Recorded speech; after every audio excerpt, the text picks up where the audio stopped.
Desde que a AMD apresentou a primeira geração dos processadores Ryzen, nós estamos aguardando esse momento, o Zen 2. Zen 2 foi onde a AMD prometeu várias melhorias e onde todo mundo esperava que alguns detalhes técnicos do Ryzen de primeira geração e que acabaram sendo transportados para os Ryzen 2000 com o Zen Plus seriam finalmente resolvidos na segunda geração, no Zen 2. E agora nós recebemos números que são realmente impressionantes. Mas será que dá para confiar nesses números da AMD? Com mais de 20 anos no mercado internacional, a Deepcool é líder em tecnologia e inovação na área de refrigeração para seu computador. Confira mais no link na descrição desse vídeo.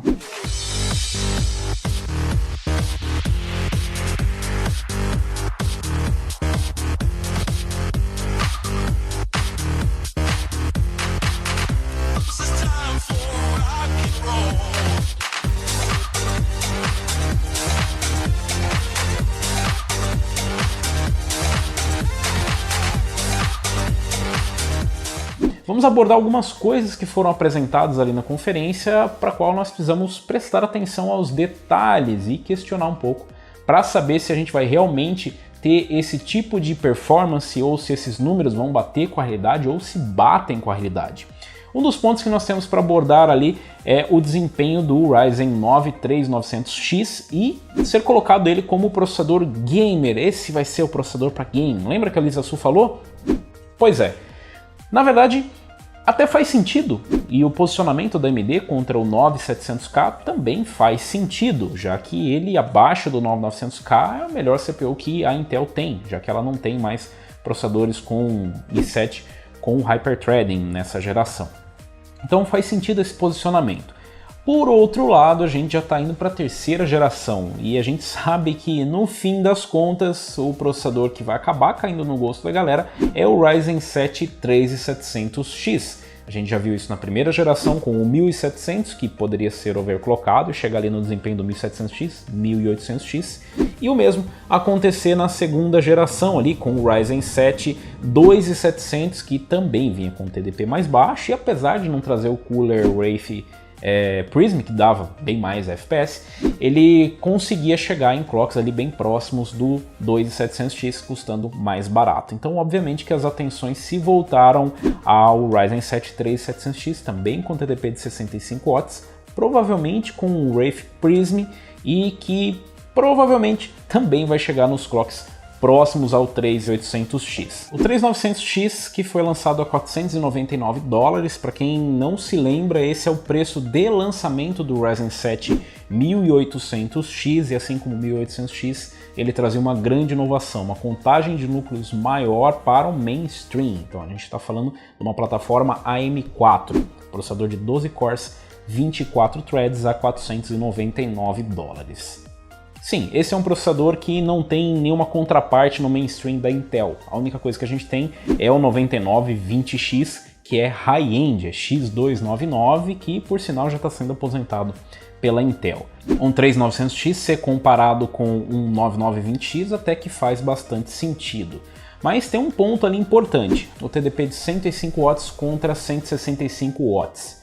Primeiro que dificilmente esse processador vai respeitar os 165 watts. A gente tem algumas artimanhas da Intel, como o MCE e algumas outras habilidades que o processador pode utilizar para conseguir subir, primeiro, o clock e segundo, para conseguir aumentar bastante o TDP, coisa que já acontece. E mesmo o Ryzen 9 3900X também pode acabar aumentando o seu TDP na hora que ele chegar ali no Precision Boost Overdrive ou fazer aqueles overclocks automáticos. Então é um número basicamente de referência, você precisa ter isso em mente. Uma das coisas que chamou mais atenção foi o teste onde nós vemos o i9 9900K tendo ali o 3900X colado. A gente tem alguns momentos em que o 3900X acaba até ultrapassando em games como o CSGO, um jogo que tradicionalmente vai muito bem em processadores Intel por curtir bastante ali um clock alto e utilizar poucos núcleos. Será que dá para confiar nesses números? Obviamente que a AMD não vai dar todos os detalhes que ela fez do teste, mas realmente fique em dúvida, né? Todo teste é possível você colocar uma situação onde um produto fica, pelo menos, numa situação menos pior, para dizer assim, em relação ao outro. A gente ainda tem o ponto de que nos testes com o 9900K e com os processadores Intel em geral, eles foram utilizados sem o MCE, o Multi-Core Enhancement, que é praticamente um hack da Intel que coloca os processadores com um overclock automático, mas um overclock em todos os núcleos, né? Não é o que a AMD faz, por exemplo, com o Precision Boost Overdrive, que acaba aumentando um pouquinho o nível de overclock seguindo ali os degraus, né? De 1, 2, 4, 6 ou 8 núcleos, dependendo do processador. Uma outra situação onde chamou bastante atenção foi mais um comparativo do 3900X com o 9900K em streaming. Então nós tivemos um cenário ali onde os processadores estavam apresentando basicamente a mesma média de frames, talvez limitado pela GPU, mas conseguindo manter as mesmas médias de frame até iniciar uma streaming no 9900K. Isso derrubou os frames para uma coisa praticamente ridícula, né? A gente não conseguia ver, tinham vários e vários frames perdidos. É possível sim acontecer, não diria que é irreal, mas eu diria que é completamente fora do comum você vê uma situação dessa. A gente tem vários exemplos de youtubers que streamam com o 9900K e jogam, e existem vários ajustes possíveis para fazer isso, da mesma forma que existem ajustes possíveis para tornar isso inviável, você fazer streaming com esse CPU ou mesmo com CPU de mais núcleos. Conforme você coloca um patamar de ajustes ali na streaming, ele fica inviável para você streamar com a mesma máquina. Então, digamos que isso é mais um marketing. Ainda em relação aos games, nós vimos ali o desempenho desde o Ryzen 5 3600X até 3900X comparado ali com as contrapartes da Intel, né, com os concorrentes diretos. A gente viu uma situação onde um 3600X conseguia concorrer com um 9600K, apesar de ficar atrás em alguns games. A gente viu ali um 3800X conseguindo concorrer com um 9700K e um 9900K concorrendo ali com o 3900X. O que eu já comentei no vídeo anterior e que fica bastante óbvio é a pequena diferença de frames entre o processador mais barato, o 3600X, até o mais caro, o 3900X. O mesmo, claro, se repete também nas contrapartes na Intel, ou seja, no 9600K até o 9900K. A gente vê uma pequena diferença de frames. E realmente é difícil saber o que isso significa. Será que isso foi um limitador de GPU? De repente eles fizeram os testes em 1080p, mas chegou ali muito perto do limite da GPU e não fez tanta diferença o processador. Quando você muda de um slide para o outro, fica evidente que a diferença de frames é quase nula. Além do fato de que, bom, reaproveitaram os gráficos, tá bem óbvio ali, a diferença da escala é praticamente inexistente. A escala é difícil de você conseguir mensurar, então ao mesmo tempo que 40 FPS pode ser muita coisa, olhando ali no gráfico pode parecer pouco, e a gente só tem os FPS dos processadores da AMD, a gente não sabe quanto que os processadores da Intel estão fazendo. Ah, mas é uma diferença. Quanta diferença? A gente já viu isso lá atrás, quando a AMD preferia mostrar os seus CPUs rodando Cinebench, um benchmark que é favorável, e utilizando sempre o multithread, não o single thread, onde ela não ia muito bem.